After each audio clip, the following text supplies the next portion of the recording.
Hello everyone. We're here with Courtney Chambers, Managing Director of C4 Cleaning in Croydon. How are you, Courtney? Do you know what? You just changed so quickly then. That just threw me off. You're super professional. That's completely thrown me off.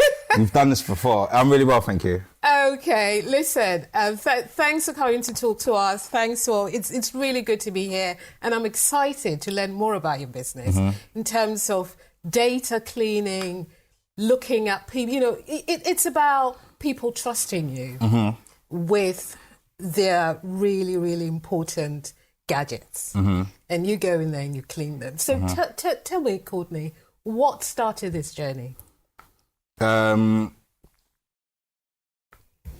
So we started doing commercial cleaning approaching 11 years ago, and we started cleaning data centers 7 years ago. Wow. We used to clean the commercial elements of data centers, right. And over a period of time we was asked to be doing more critical cleaning inside these data centers.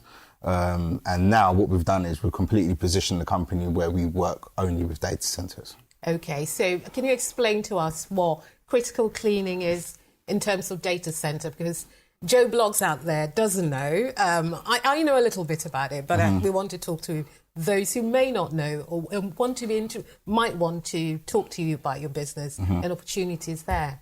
Okay, so everything that we do from a online perspective, right.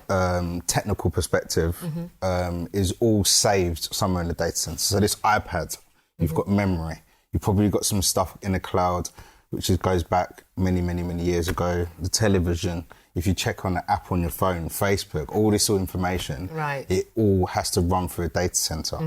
And this is large buildings which are all over the world. Right. And they're not particularly glamorous, so it's not like Hollywood. And they enable us to have access to information, softwares, accessories, Google searches, all these type of things instantly because it is backed up with a data center. Right. I mean, you mentioned Hollywood. Can I tell you that what the end product that you see on the screen is not how it often starts. So you might actually have Hollywood in your office because you're working and making sure everybody's business and the data is nice and clean. So you go in there and you help clean them. But talk to me about your operatives, how you get them in there and stuff like that. Okay, so the cleaning business that we deliver in data centers is split up into different divisions. So the most interesting part is your critical cleaning division and your commercial cleaning division. So our operatives, firstly, when we actually are onboarding operatives, we need to really explain to them what a data center is. Okay. Because a lot of the time, if you're working in a commercial capacity, right. And you are working from one office to another office, or you're working from one industrial building to another industrial building, it's completely different than when you're working into a data center.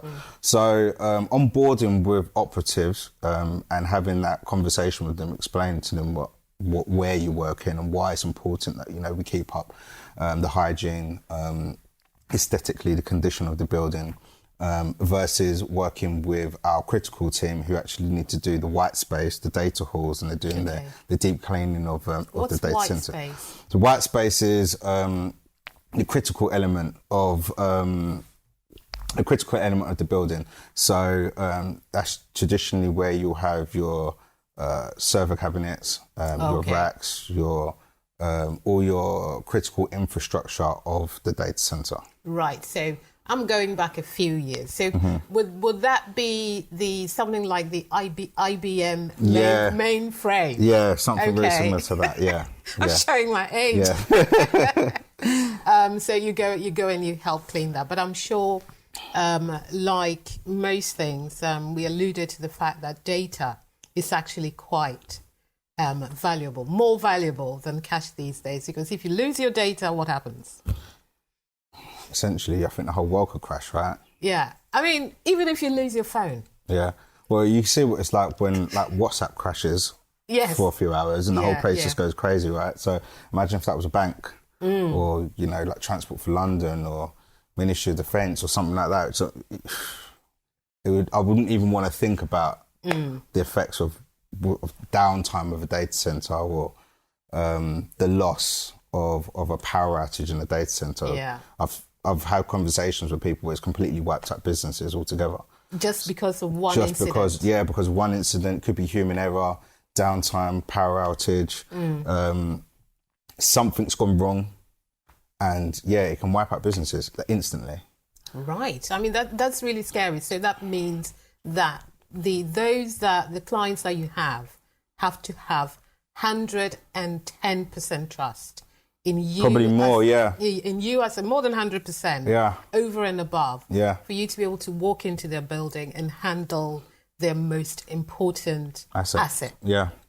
So trust is key. Massive.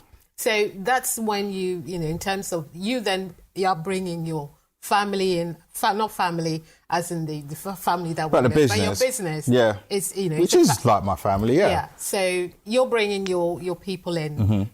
You have to trust them because the company that's hiring your company has to trust you. Of course, yeah. So they're an extension of myself and the business, yeah. And talk to me also, what about training? Once I'm Joe Blogs out there, or Joanna Blogs, I come in, I want a job, I'm hardworking. How do I go from hardworking person and then coming into your business? Do I need to have experience of cleaning or cleaning data? And if I don't, what sort of training program do you have for somebody like me? Okay, so firstly, we'd need to look at the position that we're marketing. When you're working in a data center, there is various levels of security checks that you need to pass before you can even walk into the building. Okay. So when it comes to onboarding operatives, there's a lot of compliance stuff which is done in the background before they can even walk out on site. You've got health and safety, which is a massive thing as well, which we've moved to like a more digital form as well. So we're trying to be a paperless company as much as possible. So we've got digital platforms for health and safety, onboarding from a back office perspective as well, to make sure that they are who they say they are. They've got the reasonable experience. If they haven't got any experience, it's quite easy for us to work with people who haven't got experience because they don't have any sort of bad traits. And if you do have experience, we like to look at what that experience looks like, speak to previous employers, and then we would have to give them almost a bit of a crash course on what it is working in a data center. You're not just walking into another office building, you are walking into a very high level secure place of work. People are very meticulous in data centers.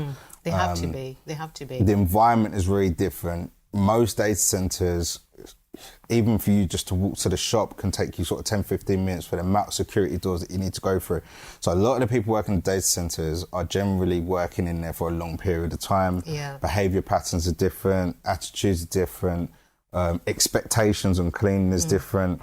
So these are all processes that we have to put in place before we even look at onboarding somebody within the business to represent C4 to deliver the service that we specialise in data centres. Okay, I've asked you a lot of hard questions. Let's make it a little bit softer now. Okay. What's the culture like at C4 Cleaning? You mentioned family, and I feel like we're really family orientated. Yeah. I get that. I have that, sense of family. Yeah, like we don't just look at new clients or new sites as just an account. We all are like really excited about even like a prospect. Even if we're going and we're prospecting and somebody's interested, like you can feel the energy in the office that everybody's interested. Like even this morning I've come in, I'm speaking to Julia, I've explained to her that we're going to Germany first week of January, and like I can just feel like she has an invested interest. Yeah. And to me, that's like a perfect culture environment for me. But isn't that because you've also invested in you invest in the people that work here to make sure that they're happy, because happy employees ultimately go and deliver your promise. Yeah. I mean, I think it's super important that you add add value to your employees and your staff. I don't even look at them as employees. I look at them as like team members. It's important because at the end of the day, if they're not happy, then you're going to see it in their performance. You're going to see it in their deliverables. You're going to see it in their attitude. I'm massive on service delivery as well. So if we are going out on site and people are not happy, then that's going to be communicated to my client. Yeah. And then, you know, that just becomes toxic, doesn't it? You then have your clients or your partners questioning your culture within the business. Yeah. I think culture is very important. So, I mean, it's something that's really important. It's something that once you catch it quite early, it's quite easy for you to evolve with that culture. Yeah. Even when you think you don't have a culture in the business, you've got a culture in your business. Oh, yeah. So, for me, it's massive. It's really important. Family. The C4 family. C4 cleaning family. Yeah, I call us like a team. Family. Family's a bit cheesy, but like a team. Yeah. You know. Well, thank you very much for giving me a little bit of info about C4 cleaning, and we'll be back with some more information on what C4 cleaning does. So thank you, Courtney. No problem. Thank you.